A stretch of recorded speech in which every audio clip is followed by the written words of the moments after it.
자, 이제 동시효과 들어갔는데, 지금 간략하게 정리를 좀 해보자면, 자, 지금, 오늘 시장이 지수를 봤을 때는, 코스피 겨우 버텼고요. 그리고 이제 코스닥 같은 경우에는 하락으로 들어갔습니다. 자, 이거 보면, 이 코스닥 150이라는 게 뭐죠? 이제 코스닥에 상장한 종목들 상위 150개의 지수를 합쳐놓은 겁니다.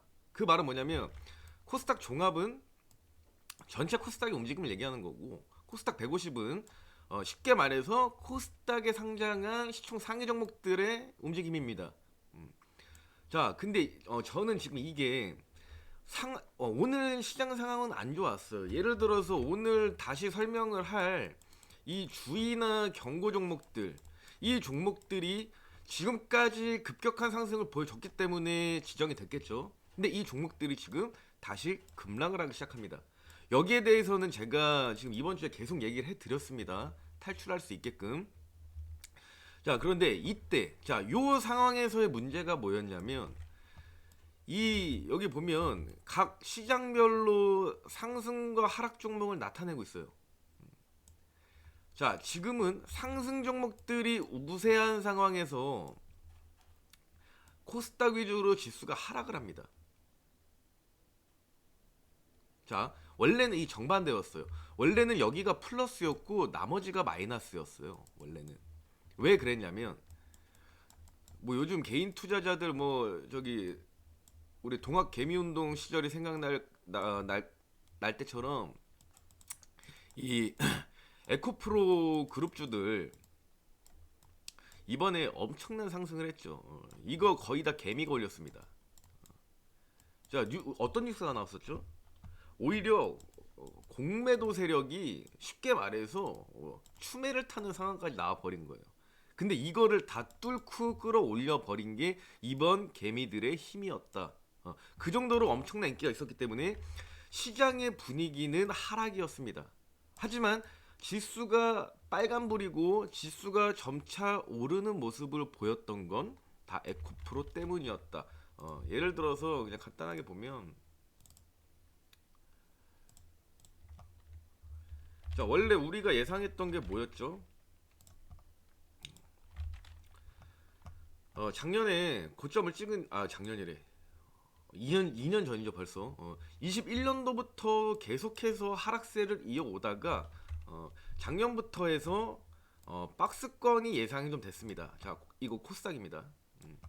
박스권 예상의 흐름. 자, 뭐 쉽게 말해서 뭐 과거 데이터로 봤을 때 쌍바닥 찍고 올라간다라고 볼 수도 있어요. 뭐 쉽게 말하면 이런 뭐 지난 흐름 가지고 얘기하는 거는 뭐 그냥 뭐말 같지도 않은 소리고요.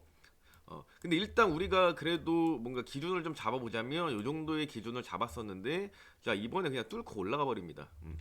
뭔가 조정을 나타내기보다는 이 구간 내에서 그대로 두 번째 쌍바닥 이후에 끌어올립니다. 자, 여기까지 올라갈 때 가장 큰 공헌을 한 게 에코프로고 이거를 사들인 건 힘이 있는 외인과 기관이 아니라 개미였다. 자, 여기서 개미 물량을 털리기 시작하면 툼의 장난 아니게 나올 겁니다. 자, 그 시작이 오늘이라고 보고 있습니다. 자, 코스피도 똑같아요. 오히려 예전에 그 박스피가 생각날 정도로 흐름은 비슷합니다. 박스를 만들어내서 구간 흐름을 만들어내다가 요번에 뚫었죠. 이번에 뚫고 갈 때도 얘도 뭐 에코프로와 관련된 뭐 2차 전지, 특히 이 중에서도 전고체, 이게 시장을 이끌었는데, 자, 아까도 얘기했지만 정확하게 적죠. 자, 대형주들이 상승을 하기 때문에 지수가 올라가는 거지. 시장에 예를 들어 약 2,000개의 종목이 있다고 하면 대부분은 하락을 했습니다. 근데 우리가 보통 평소에 투자를 할 때 대형주에 투자하기보다는 중소형주나 스몰캡에 투자를 하기 때문에 내가 체감을 할 수가 없는 거예요. 지수를 보면 막 올라가는 것 같은데 나는 최근에도 큰 수익을 보지 못했어. 자, 우리가 보통 테마주를 많이 하는데 이 테마주들은 항상 수급 트렌드라고 말을 하는 것처럼 이 수급이 항상 순환을 합니다. A 테마가 있고 B 테마, C 테마가 있을 때 얘네가 순차적으로 돌고 돌지만 이 A 안에서도 1번, 2번, 3번 종목이 다 각기 움직입니다.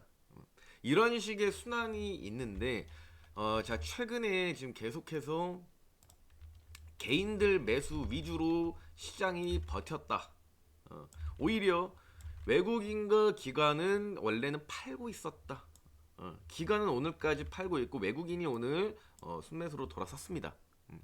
자, 제일 좋은 그림은 뭐냐면 지수가 하락을 합니다. 지수가 하락을 하는데 이때 외국인과 기관이 사들이기 시작하면 이건 우리한테 매수 시그널로 볼 수 있고 하나의 반등 혹은 저가 매수의 기회가 돌아올 수도 있다라고 볼 수 있습니다. 근데 이 상황과 반대로 어제 그제까지 보여줬던 개인들은 계속 사고 개인이 매수를 하고 이로 인해 지수가 올라갔다. 이거는 비이상적입니다. 개인들은 힘이 없고 개인 자금에 대한 그 자금 성격 자체가 굉장히 가볍기 때문에 이거는 잘못하면 투매로 이어지게 되면 이거는 단순한 조정 문제가 아니라 시장이 급락할 수가 있다. 그래서 오늘 코스피가 지수가 겨우 버텨주긴 했지만 거의 뭐 하락 느낌이었어요. 일단 버텼고 코스닥은 빠졌습니다.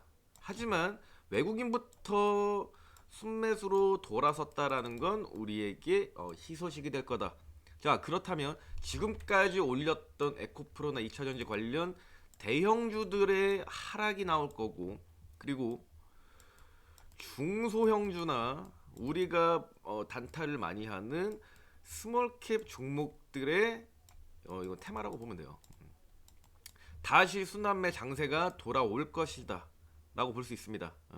자, 제 예측이 보통 과거에 통상적으로 이런 흐름이었고 이런 식으로 인식을 해서 들어오는 투자자들이 많기 때문에 이렇게 하면 움직일 수 있을지 우리가 지금까지 접근하기 힘든 대형주들 이제는 하락을 하고 우리가 원하는 중소형주 스몰캡의 시대가 다시 돌아올지 한번 지켜보겠습니다.